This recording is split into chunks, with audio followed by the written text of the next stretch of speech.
lived there. If one of my family was driving in there, they could've got killed that night, or Dr. Zahn's there right now, he comes over about every Monday and he leaves about that time, he could've got hit going out, you know. That guy was just out of control. So, I mean, something really needs to be done there. You gotta come along with the times, you know, things have changed. I was born in 1945, and I remember when things were a lot different. Even the city councils, all the stuff about mayors wasn't on TV.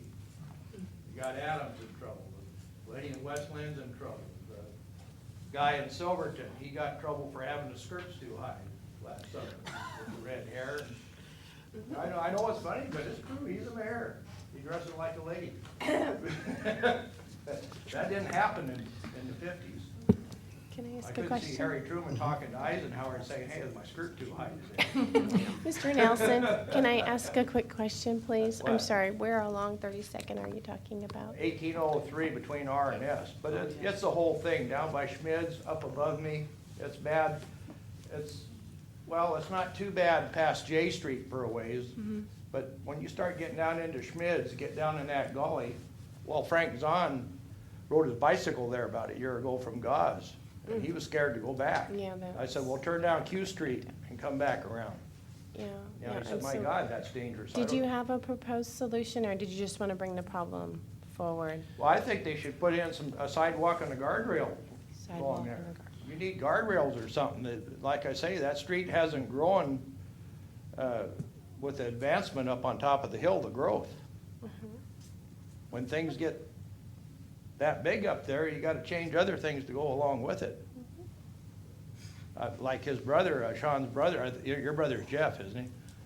He said, well, what about that gully? What will we do with that? I said, you could put a little walking bridge across it. He said, well, I never thought of that. But right there, that's very narrow. You just have shoulders, that's it. Yeah. Right, and like I helped dig that Burke kid out of there that one night. He had a broken neck, he was laying down in there in that gully, see? But I heard he'd been going, I heard he was going over 100, he went through the telephone pole, and probably went 60 feet in midair and then hit the wall, and his back window was laying on the street. He was laying on the passenger side, upside down, when I got down in there. Russell Stotts was standing there, but he was scared to go down there, he was afraid of what he was gonna see when he got there. Well, thank you. Anyway, Thank that's you. all I got to say. Thank you, Mr. Nelson. Mayor Groh, You can I'll just leave that stuff with you. would it be possible to have maybe the next workshop or two, just have maybe some rough sketches of what a solution would look like? And is it possible to get him information on LID as well? Trevor, you've got this on the 6-year plan, correct? Yeah, it's currently on the 6-year plan. It calls for widening to add a dedicated center turn lane, as well as curb and gutter with sidewalk. So we can certainly bring some of that information forward, absolutely. Funding hasn't been identified yet, so that's. Yeah, of course, certainly still even if there makes was sense. a temporary solution, something. Yep. Would be great. Thank you. Any other members of the public wishing to address the council? Yes. Hello, my name is Katie Angelo, and I am the landlord of on 1802 C Street, here just down the road. And I'm just coming to bring awareness to the council of an ongoing issue that we're having, that the house directly to the east of us, he's growing marijuana, and apparently it's medical marijuana. So it's legal, and that's not what my issue is. What my issue is, and what my tenant's issue is that the smell is so bad when, I believe it's in the drawing process, but it's before that as well. And it's just, it permeates everything. It permeates the neighborhood. They have it in their house. They can't open their windows. They can't get away from it. There's children living there. Their clothes are smelling of it. It's really a concern. And it is directly affecting them. By directly affecting them, it's directly affecting us as landlords, because if some of them move, which they're saying if something isn't done, they would have to. They can't live under these conditions. then, you know, that directly affects our rights. It would be very difficult for us to try to rent it again, you know, with those obvious, you know, living circumstances. So I just want to say I have been in touch with Sherry, the code enforcement. She wanted me to let you know that I spoke with her today. She's going to be doing research on it. But really something needs to be done on to contain or to, the smell is, you can't live with it. And we've experienced it. My husband and I go there to do different work, to do things, and on a block away, honestly, my eyes started to water from the smell. I mean, it's just, you can cut through it. It's really bad. So, you know, I'm just here to bring this to the council's awareness, and that, I guess, for direct, you know, this really needs to be directly addressed. I understand it's new for the city. Sherry was saying that to me, but it really is an issue. So. Thank you, Ms. Angel. Chief, can you make sure and follow up with Sherry as well? Thank you. Thank you. Thank you. Mr. Rothschild.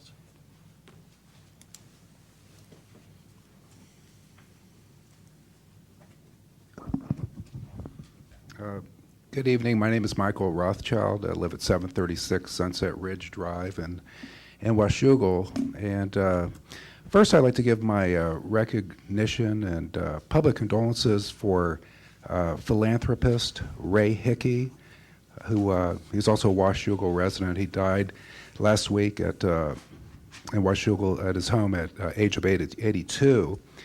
And he started with Tidewater Barge Lines in 1951 as a deckhand and became the eventual owner of Tidewater Barge Lines. He became a wealthy man, but he contributed more than $20 million for local projects and causes, including $1.5 million worth of land donated for the Waterfront Renaissance Trail along the Columbia River shoreline. In the newspaper, there was an article about his death in the newspaper, Columbian newspaper, and in that article it said former Mayor Pollard of Vancouver was quoted as saying he gave, Ray Hickey gave much of that money anonymously, and he never looked for publicity. It's just nice, I think it's nice to know that even though he's gone, of course, that there are some very generous and good people around. And that was kind of an inspiring story to read about him. Secondly, I'd like to congratulate our Mayor Sean Gard and others, like in our city responsible for their deliberative process employed in searching for and hiring David Scott to be our new city administrator in Washougal. David Scott's most recent position is Vancouver's Director of Development Review Services.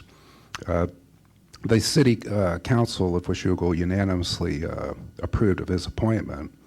His budget alone, just for comparison purposes, his budget at the department in Vancouver, that he's in Vancouver, was larger than the total Washougal annual budget. David Scott has lots of credentials, and he has a master's degree in public administration. I think what I liked most about what I read in the article about his appointment and his acceptance by our city council is he wants to help build